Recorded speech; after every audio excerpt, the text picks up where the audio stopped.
الحمد لله نحمده ونصلي ونسلم على رسوله الكريم أما بعد فأعوذ بالله من الشيطان الرجيم بسم الله الرحمن الرحیم۔ 90 نمبر کی چیز جس سے انسان کے گناہ معاف ہوتے ہیں، اللہ اس کو بخش دیتے ہیں۔ انبیاء علیہم الصلاۃ کا شفاعت کرنا۔ رسول اللہ صلی اللہ علیہ وسلم فرماتے ہیں کہ اللہ نے ہر نبی کو اس بات کا موقع دیا کہ ایک دعا، کوئی بھی ایک دعا ایسی ہے کہ جو آپ میں سے ہر کوئی مانگنا چاہتا ہے تو مانگ لے، اور وہ مانگتے ہی من و عن بالکل اسی طریقے سے میں قبول کر لوں گا، جیسے مانگے جو بھی مانگ لے۔ ہر نبی کو اللہ نے یہ موقع دیا۔ صحابہ نے رضوان اللہ تعالی علیہم اجمعین پوچھا، یا رسول اللہ آپ نے کیا مانگا اپنی امت کے لیے؟ تو نبی علیہ الصلوۃ والسلام نے فرمایا، میں نے نہیں مانگا، اور میں نے اللہ سے کہہ دیا کہ میں روز محشر کے دن مانگوں گا، اور میں اس دن دعا مانگوں گا اور اپنے ساتھ اپنی امت کو لے کر جنت میں داخل ہوں گا۔ یہ میری دعا ہے۔ فرمایا کہ مجھے اللہ نے 2 باتوں کا اس میں بھی اختیار دیا تھا۔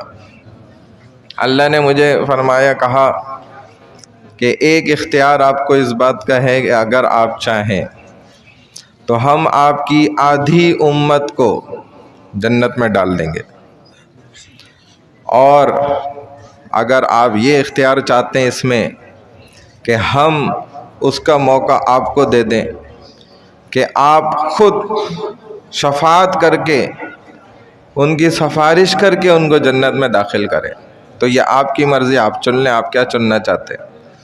نبی علیہ الصلوۃ والسلام فرماتے ہیں، میں نے دوسری بات کو اختیار کیا، کیونکہ اس دوسری بات کے اندر آدھے سے بھی زیادہ لوگوں کے جنت میں جانے کا امکان تھا، لہذا میں نے چنا کہ یا اللہ میں خود چاہتا ہوں کہ میں ان کی سفارش کروں اور شفاعت کروں اس دن۔ پھر صحابہ نے پوچھا، دیکھیں کوئی بات صحابہ نے چھوڑی نہیں، ایک ایک پوائنٹ کی بات الحمدللہ چن چن کر رسول اللہ صلی اللہ علیہ وسلم سے کتنی کام کی باتیں معلوم کر لیں۔ ہم ایک عالم سے مسئلہ پوچھنے آتے ہیں، کام کی باتیں پوچھنی چاہیے۔ تو فرمایا، یا رسول اللہ یہ بتائیں کیا آپ نیک لوگوں کی شفاعت کریں گے؟ فرمایا نہیں، میں گناہگار لوگوں کی شفاعت کروں گا۔ دیکھیں کس قدر ہمارے نبی کریم صلی اللہ علیہ وسلم کو اپنی امت کا ایسا غم تھا۔ حضرت عائشہ رضی اللہ تعالیٰ عنہ فرماتی ہیں کہ مصلی پہ کھڑے ہوتے تھے، آنسو ایسے ٹپک رہے ہوتے تھے، بعض دفعہ مجھے محسوس ہوتا تھا بارش ہو رہی ہے۔ سجدے میں آپ جاتے تھے، گھنٹوں گزر جاتے تھے، تو میں آپ کے پاؤں کا انگوٹھا زور سے دباتی تھی کہ کہیں حضور رخصت تو نہیں ہو گئے دنیا سے، تو آپ ہلکا سا ہل جاتے تھے، اندازہ ہوتا تھا کہ ہاں ابھی جان ہے، روح ہے۔ یہ حال تھا۔ ایسے ہمارے نبی کریم صلی اللہ علیہ وسلم امت کے لیے غم زدہ، اور آخر وقت میں کہتی ہیں، فرماتی ہیں کہ اس قدر نبی کریم صلی اللہ علیہ وسلم کے جسم پر حرارت تھی، گرماہٹ تھی، کہ میں نے ان پر کپڑا اڑا دیا۔ اتنا موٹا کپڑا تھا، اس کے باوجود اس کپڑے کے اوپر بھی مجھے گرمی محسوس ہو رہی تھی، اس قدر حرارت تھی تیز۔ تو میں نے حضور صلی اللہ علیہ وسلم سے پوچھا، یا رسول اللہ ایسی گرمی آپ کے جسم میں اتنا کھول رہا ہے، آج سے پہلے تو اس قدر ایسا بخار تو میں نے کبھی نہیں دیکھا۔ تو فرمانے لگے مسکرا کے، عائشہ میں نے اللہ سے دعا کی تھی کہ جب یا اللہ میرا سکرات کا وقت آئے، موت کا وقت آئے، کیونکہ آپ نے فرمایا کہ جب موت کا وقت آتا ہے اور جو سختی آتی ہے نا مومن بندے پر، اس سے بھی گناہ معاف ہوتے ہیں۔ تو فرمایا میں نے اللہ سے دعا کری کہ یا اللہ میرے اوپر موت کی سختی کو بڑھا دینا، اور اس قدر بڑھا دینا کہ میری امت کی بھی سختیاں میرے اندر ڈال دینا، کہ ان کی بھی خطائیں جو ہے نا میری اس تکلیف سے جو ہے نا معاف ہو جائیں۔ ایسا آپ نے تو ماں کو اور باپ کو بھی نہیں دیکھا ہوگا جو 23 سال تک روتا رہے۔ کسی کا جوان بچہ بھی مر جائے نا، وہ ماں کتنا عرصہ روئے گی؟ زیادہ سے زیادہ 2 4 6 مہینے، 1 سال، 2 سال، 4 سال۔ 23 سال جو نبی روتا رہا اس امت کے لیے، اس کے لیے ہم نے کیا کرا ہے، کیا سوچا ہے؟ تو فرماتے ہیں ایسی سکرات تھی کہ پھر جبرائیل آ گئے، دستک دی دروازے پہ، ساتھ میں اسرائیل بھی تھے، اور فرمانے لگے کہ اجازت ہے۔ تو جبرائیل کو اجازت دی، آگے اندر فرمایا کہ اللہ آپ سے ملاقات چاہتے ہیں، اللہ سے آپ کا ملنے کا وقت ہے، اللہ چاہتے ہیں آپ ملاقات کر لیں۔ تو حضور نے فرمایا پہلے جبرائیل یہ پوچھ کر آؤ اللہ سے کہ میرے بعد میری امت کا کیا بنے گا۔ تو گئے اللہ کے پاس، جواب لے کر آئے کہ یا رسول اللہ، اللہ فرما رہے ہیں کہ ہم آپ کے بعد آپ کی امت کو تنہا نہیں چھوڑیں گے۔ پھر نبی علیہ الصلوۃ والسلام نے فرمایا ٹھیک ہے، اب جب یہ بات ہے تو میں پھر اللہ سے ملنے کے لیے تیار۔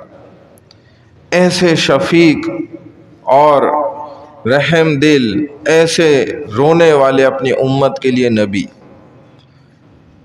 اور کہتے ہیں کہ ان کی شفاعت ان لوگوں کو حاصل کن کو نہیں ہوگی، وہ بدقسمت لوگ کون ہوں گے؟ یہ بات بھی سمجھنے کی ہے نا۔ کہتے ہیں اس دن تو اللہ کی جو غفور اور رحیم والی صفت ہے نا وہ بڑی غالب آئی ہوئی ہوگی، جوش میں، اس قدر جوش میں آئی ہوئی ہوگی کہ اللہ ایسے دھڑ دھڑ بخش رہے ہوں گے کہ حضور صلی اللہ علیہ وسلم کی شفاعت پہ کتنی کثرت کے ساتھ مسلمان بخشے جائیں گے۔ اس کے بعد دیگر انبیاء کی شفاعت پہ، پھر علماء کی شفاعت کا نمبر آئے گا، پھر حفاظ کی، پھر اللہ اور کس کس کو صلحاء اور شہداء کو موقع دیں گے۔ اس کے بعد پھر بھی کچھ لوگ مسلمان ہوں گے جو جہنم میں جانے کے مستحق ہوں گے۔